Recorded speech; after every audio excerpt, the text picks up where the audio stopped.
Welcome to another Keelhauled podcast. I'm your host, Captain Logan, and we've got a lot of Sea of Thieves news to cover today, so tie yourselves to the mast and hold fast. I hope you had yourselves a good week and a good weekend. I know I did, and I actually managed to get a lot in this week. There's a lot of news to cover over, so hang in there, pirates. This may be a long voyage. First up on today's docket, we are in the home stretch of July and working our way closer and closer to Cursed Sails, and the hype is starting to get real. This week, we are expecting a small patch and a trailer or video giving us a solid July date for the release. You already know my thoughts on this. We will get Cursed Sails on the 24th of July. We're only 1 week deep into the newest Bilge Rat Adventures, and I've managed to complete all 100 statues of the Sunken Curse. Yeah, I wasn't going to let happen what happened during the Gunpowder Skeleton event again. Wait, let me back up a second. Sunken Curse, what is it? Well, it's not quite what I thought it was going to be. Yeah, kind of a bummer, I know, but the good news is, this week's Bilge Rat Adventure is a good rest from constantly dying from skeletons who have nothing better to do but to run at you, cackling with a lit gunpowder keg. This week, we're scouring the seas looking for statues that have appeared out of nowhere and seem to be cursed. We don't know what the curse is or if we're helping or hindering, but it's interesting to think why we aren't asking Duke the hard questions. So far, we understand that there are statues of mermaids that hold magical powers. Most statues we have are put up as testaments to a person's life or as symbols of a deity or a lord. Now, since there are so many of these statues around and vary in power, I'm going to suggest that they are symbols of a species and possibly their lord or deity, and going around destroying them may not be the best idea, but destroy them we must.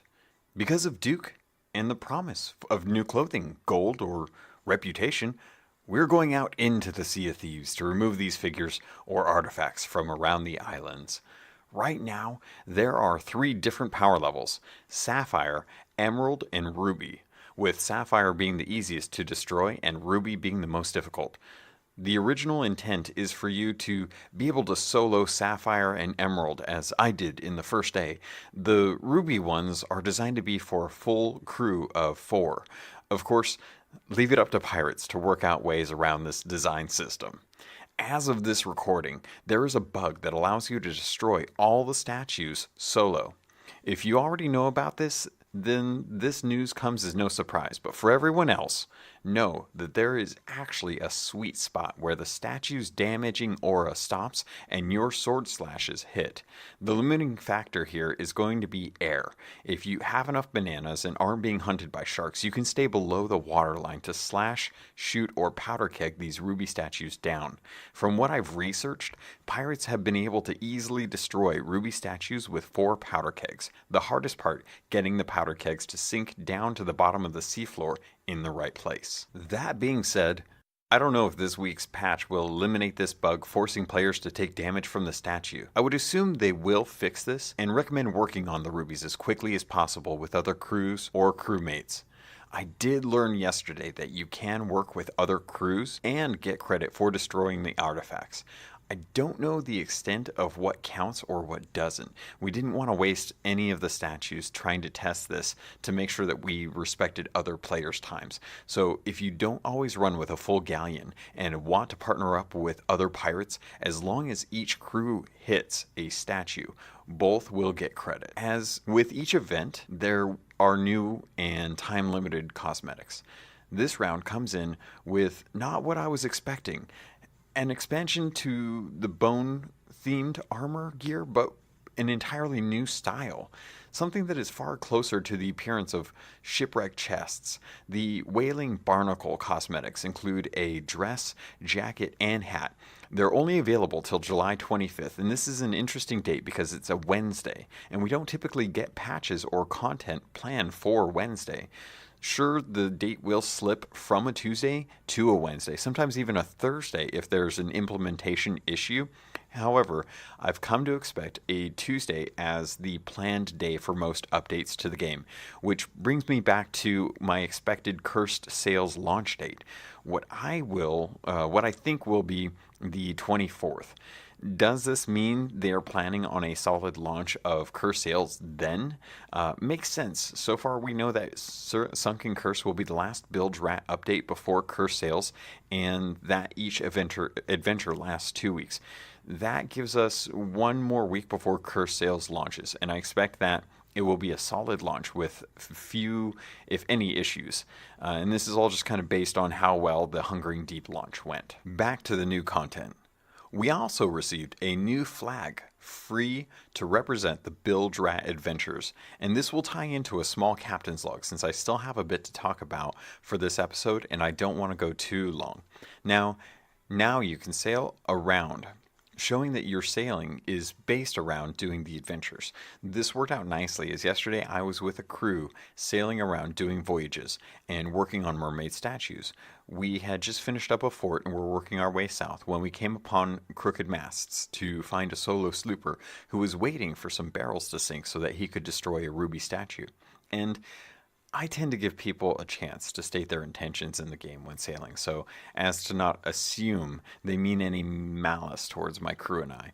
This pirate was flying the Bilge Rat flag, and we chatted with him and agreed to work towards statues together. Eventually, a friend of his logged on, and we had a 6-pirate fleet sailing from island to island hunting down these statues without one shot fired and no miscommunication. Later, we took on a skull fort and had been attacked by another galleon and eventually a separate sloop. Thanks to the Bilge Rat flag, our time spent together, we fended off the other ships and claimed the fort for ourselves. We even had to contend with the bitter galleon who continued to hunt us down after multiple failed attempts to take our loot. It was a great experience considering this is the first Bilge Rat adventure that doesn't require you to team up with another crew. Just goes to show that if you come into the game with the right attitude, you can come out with something richer than gold or reputation. Friends. So far, this is the first Bilge Rat adventure that doesn't force you to work with another crew. I think there's going to be a delicate balance here as we move into a world where we have more than just 2 types of ships and crew sizes. New adventures and content will actually have to take into account this change. As of now, I'm hoping that people who are sticking around in the world are taking the opportunity to actually work with other people, to get to know new pirates, and that leads me into some of the things that I found around the community. So, next item on today's docket, this week we saw a few things pop up in the community that caught my attention. First being the hashtag around Twitter, Pirate Bio, which is exactly what it sounds like. A post listing off information about who your pirate is. I really like this because it speaks to what Rare wants for the game. Us pirates to develop and grow the lore of Sea of Thieves by our adventures. Each post is simple enough and includes the following bits of information. Your pirate's name, likes, dislikes, what you're most famous for, your weapon of choice, your favorite sails, and where you're most likely to be found. So I've seen a lot of these, and it was awesome to see GamerBoss or Craig Duncan on Twitter retweet every single tweet that had the Pirate Bio hashtag, and at the expense of many hundred followers who were annoyed at the flood of pirate information. It's a really fun thing to sift through all these different pirates out there and see what they look like and small bit of information about who they are. I did notice that I'm actually in the minority for bald pirates. Go figure. Everyone seems to really like having long wavy hair that gets swept up by the ocean breeze there. So, yep, I'm still bald. Anyway. The next thing I found out was something interesting, and it was a little more information regarding San Diego Comic-Con. We found out that Sea of Thieves is going to be having a special panel at San Diego Comic-Con. This is going to be an hour-long panel discussing the lore and expanded universe of Sea of Thieves. It's going to have Joe Neate, Mike Chapman, Adam Park, and Pete Heinz, along with, or Hentz? Oh, I forgot how it's pronounced. I'm sorry, Pete. I'm sorry. I think it's Heinz. Along with special guest Freddie Prinze Jr., who, if you don't know, is a huge Sea of Thieves fan, and he's actually going to be there kind of representing us, maybe actually answering questions for other people as well, too. But there's going to be some great in-game loot that's time-limited exclusive items available for Comic-Con attendees, which is great if you're already planning to go, but for now, the in-game items are going to be exclusive for 60 days. That really, it hurts. I don't think I'm going to be able to get my hands on these. I don't know anyone going this time. If this is true for other in-game items, exclusive items that were promised to be available at a later time, then around the middle of August, the items that were from E3 should be made available for all pirates. I'm hoping that's true. Till we know more, though, this is all just kind of speculation. Attendees will also be getting a limited edition Sea of Thieves comic. I don't know if this is issue 5 or a variant cover to 4, as I haven't gotten a chance to read issue 4 yet. And as I understand it, that was the last issue, but I'm not 100% on that, so I need to get caught up on my comics. Either way, I'm sure there are some scummy pirates out there that are looking to make a quick buck selling these comics online. So something I hate seeing, but I can't really do anything about except not buy them, and just recommend that you not buy them as well. Try not to support people selling stuff that's exclusive. It sucks not having it, but I just want you guys to don't feed the trolls. Now, I've been going through the Tales from the Sea of Thieves book, and it's been really interesting to hear about the chest that was taken by Captain Flameheart, locked in the brig, and left to sink at the bottom of the sea after their ship sailed too close to the Devil's Shroud and ended up taking on too much damage and sinking. This chest was later found and has a warning written in merfolk that says, "Do not open." And this reminds me that there's a lot outside of the game that isn't in the game yet. Information about the game that has yet to be implemented, at least yet. I think this is talking a lot about the more dangerous, or at least mysterious, merfolk civilization and the Devil's Shroud. And the reason I'm bringing this up is because we're getting to a point now where we're going to be discovering a lot more, hopefully from this panel, that will tell us about Forsaken Shores. And the book explains that there are islands that have been engulfed by the Devil's Shroud and revealed by the Devil's Shroud. So for some reason, the Devil's Shroud can protect an island. It doesn't damage islands, but it damages ships and kills pirates. So I'm really curious to understand more about how the Devil's Shroud works, how it actually interacts with different elements. Like, does it leave plant life, vegetation, and animals okay on an island, or does it kill the fish in the water? We're very unclear about how the Devil's Shroud works. It is a very mysterious force, and I'm looking forward to finding out more. So if you're interested, this panel is going to be recorded. If you want to watch it, it will be available on YouTube after San Diego Comic-Con, as far as I understand. And I imagine that we'll be getting the highlights the day of on their social media, as well as possibly some giveaways. So it's going to be happening this Saturday, July 21st, between 1:30 p.m. and 2:30 p.m. Pacific Standard Time. The next item on today's docket is going to talk about a couple of videos we got covering the information about Comic-Con and the latest patch. There's some interesting tidbits from the videos that I'll talk about here in a second, but I just have to say I'm still very happy to have Rare continue to release these videos and give us, who are paying attention, as much information as they can. The behind the scenes video, which I will link in the show notes, talks to Adam Park and Pete Heinz about how the expanded universe will continue to be explored with the book Athena's Fortune that's coming out in October. And this is really interesting because they go on to talk about how a lot of this is stuff that it's going to explain a lot of the stuff that's in game. So I don't know if this refers to the ancient civilizations or the cave paintings that we found, or why things are in the areas that they are. Like, why is Kraken Fall have so many skeletons of krakens, and so many different questions. But they said that Athena's Fortune that's coming out in October should hopefully reveal more information about that, and I'm looking forward to it.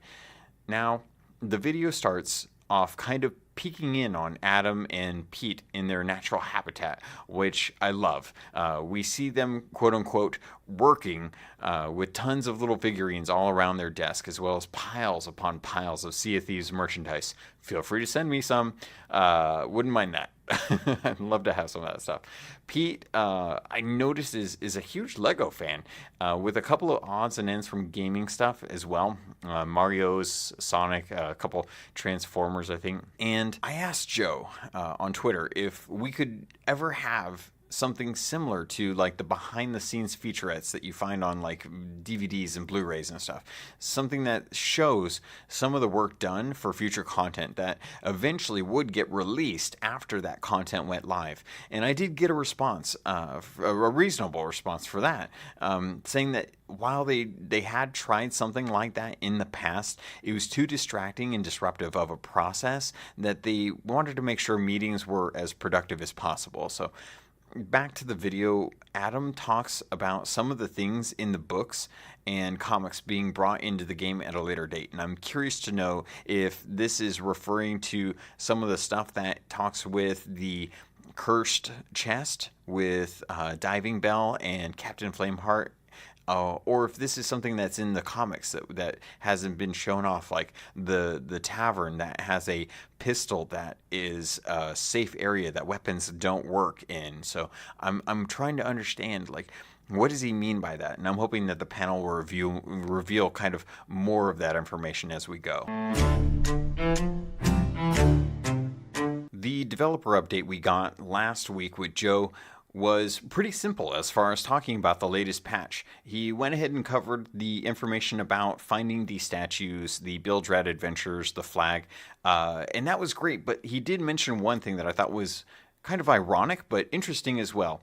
And that was that they wanted to take time to evaluate their process regarding updates and content drops, and making sure that they get enough time to test these out to make sure that they aren't introducing more bugs with each patch as they're trying to take care of previous bugs as well. And I've noticed this. Last week it was the errors that people were dropping from the game. This week it seemed to be Athena's Fortune and a coffee beard error. And I just want to take this opportunity to go back and kind of address the Insider program, the Pioneer program that was reintroduced to try and help test out some of this content. And I don't know if they have enough players playing this. I don't know if maybe they need to send out more invites to broaden the player base. But I do think one thing they should consider is giving players a pirate legend to start with. This would give them an opportunity for players to explore all areas and all voyages at all levels to know if there's going to be a big bug, something that would prevent, say, Pirate Legends from being able to use their voyages. That's a big deal. And I feel like we have the tools now in place to offer Rare more data by testing this content. And yes, we are going to have NDA content, and that will be tough to not have leaked. But at the expense of players having a good experience, I think it's worth sharing a little more with other people who are willing to take on the burden of testing out this beta content, or this content, this priorly, or this content that's yet to be released. Sorry, I don't know why I was stumbling over that. The other half of the update was really just a great message from Joe. He actually kind of took some time to encourage people to not give up on getting into the game industry just because they don't have formal education for the industry or the experience suggested. If you're passionate about the game and you have a work visa for England, give it a shot. See if you can teach yourself some of the things using online resources for game development and a willingness to grow. There are plenty of resources out there for learning how to work with engines, learn how to model, just basic ideas on how to develop scenarios for the game. And if this is something you want to do, like myself, I've always wanted to get into the game industry. I know that this is a good opportunity for us to take time to develop ourselves and possibly get a job doing it. It was a great video, and I'm going to have link to it in the show notes, so make sure you go in there and take a look at that. I think that's going to do it. It actually ended up being a little bit shorter than I thought, but I do have some reviews I want to cover, and there's some great ones, so hang in tight. Last up on today's docket, I'm going to be reading your reviews. So if you want to send me an iTunes review, send an honest review. I will read it here on the show. First up, all bound to the Captain 5-star review from Power Boy. There is simply no better representation of both the joy of the community and the promise of the future surrounding Rare's brilliant gaming experience, Sea of Thieves, than Keelhauled. Logun hosts an inclusive, approachable, and timely weekly podcast that will keep you and your young lads and lasses who play or watch with you up to date on the latest news within the game, speculating on upcoming content still mired in the mists and depths of the sea, and recounting tales of his previous week's triumphs, tragedies, and grog-induced tirades. It is plainly clear that Logun puts the work and time into this pod, not out of personal commendation, but out of sheer unabashed geekdom for the beautiful, dynamic, and communal world of Sea of Thieves. Production value, professionalism, and quality are always important, and Keelhauled has all of those in spades, but love for the material is paramount, and Logun is a worthy and admirable evangelist for that love. Subscribe and start your week right, me hearties. Poor Boy, thank you. I know you reached out to me on Twitter, and I really appreciate you listening, buddy. That was amazing. Some of these reviews you guys are putting in are works of art in their own sense. I don't know who you're working for, but if you can become a critic and write like this, do so. The next one of my favorite podcasts, 5-star review, Jay Laffery. Sorry, I don't know how to say it. Thank you so much for a great podcast. It's nice to have a Sea of Thieves podcast that is positive and comes from someone who enjoys playing the game. I've been wanting an open world pirate game for as long as I can remember, and I love what you're doing with it. Thanks again. Oh man, yeah. I didn't know I wanted a open world pirate game until this game came out. It's so much fun, and I'm so close to hitting Pirate Legend 2. I'm happy. The next one, The Best. 5-star review by Captain Hatchet. Captain Hatchet, GT on X-Bone here. This be my first ever... Or no, sorry, I gotta read this like a pirate. I almost can't not. Captain Hatchet, GT on X-Bone here. This be my first review ever. From one captain to another, you're doing a great job, mate. Informative, clever, and entertaining. What more could a scurvy dog need? Hope to see you on the seas. Keep up the good work. Captain Hatchet, thank you. That was great. I like that. The last one, this guy gets it. 5-star review by Escontra 4. On the surface, Sea of Thieves is a very simple and basic game. The community is what makes the game great. I couldn't agree more. This podcast is perfect because it celebrates all the best parts of that community. Our gracious host isn't interested in bragging about how much better he is at the game. He wants to show people the type of experience that are out there and to help people understand and love this game as much as he does. He is very knowledgeable on what is coming to the game and what Rare is planning. He puts in the time to learn what rumors are worthwhile. If you need a better understanding of what is out there besides grinding out merchant quests, this podcast is a great place to start. It's Paradise Springs with 8 X's. Man, I would love to get a map with Paradise Springs that had 8 X's on it. That would be amazing. Thank you. I will hit Pirate Legend when I hit Pirate Legend, which hopefully will be soon. I hope so. One of these days I'll get it. I've actually been really having a good time watching everyone else hit it, though. It's amazing seeing the Twitter just explode. Oh, before I go, I have to direct you over to the Sea of Thieves subreddit because Oars Blue Fog, or Mike from Canada, put up an amazing photo. He went and grabbed a beautiful 3/4 perspective photo of a galleon and then cut highlighted all the different parts of the ship as kind of like an informative diagram, or I don't know how to say it. But anyway, he put this up on the subreddit. He is ranked number 1 right now with over 1,000 upvotes for the amount of information. I told him he needs to do a cutaway for it so people can actually see like what the different parts inside the ship are as well.